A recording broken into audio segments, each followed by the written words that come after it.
अंताक्षरी के पिछला भाग में यहाँ के ह से गावत रहे तो ह से सुनाई।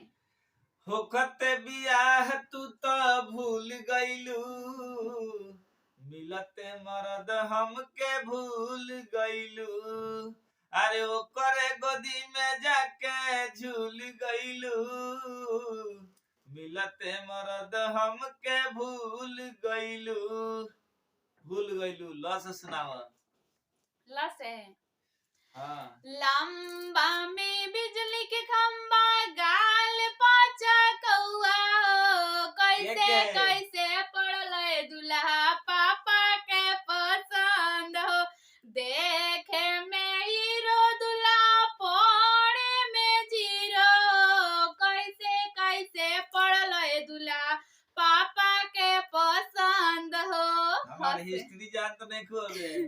हंस नहीं। होली खेले आइब ससुरारी हो, साली कल तैयारी। तोहरो में डालेब तोहरा दीदियों में डालेब। अरे पेन्हली हो नया नया साड़ी हो, साली कल तैयारी। होली खेले आइब ससुरारी हो, साली कल तैयारी। रस सुनाबो। रस है। हाँ। रहला देहाती सैया बन गईला सहारी, होटल में बोतल चल मुर्गा के टांगरी। अब कैसे नीक लागी घरवा के यादवारी, अब कैसे नीक लागी घरवा के मेहरी। खतरनाक लगी। रस है। राते बोलमुआ दिहले गारी हो, तरकारी के बिना ना। अरे गारी तो गारी दिहले ऊपरा से मारी दिहले। राते बोलमुआ दिहले गारी हो, तरकारी के बिना ना। तो न से सुनाबो। न से। हाँ। आई ननद रानी है ना। ननद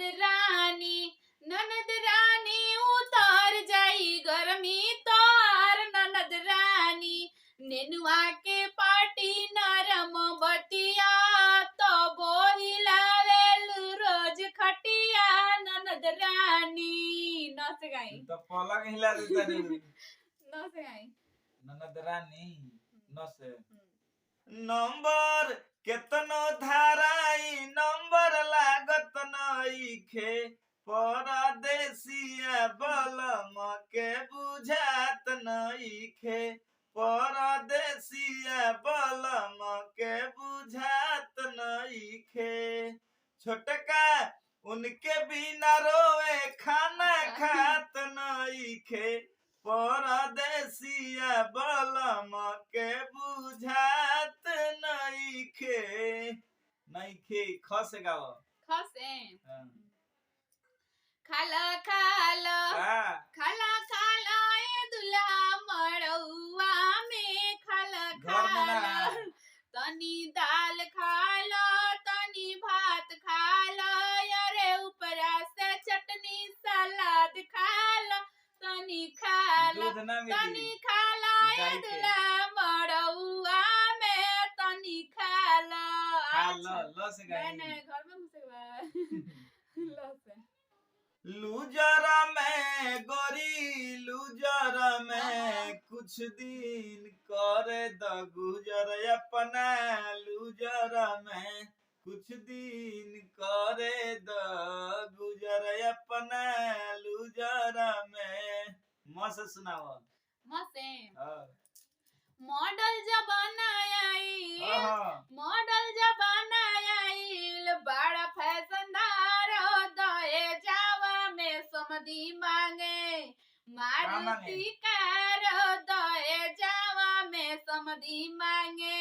गसे तो वीडियो बहुत ही लंबा हो गया, ऐसे वीडियो के एंड करता नहीं के। और गाना के क्या अच्छा लगल हमारे के यहाँ के कमेंट में जरूर बताएं।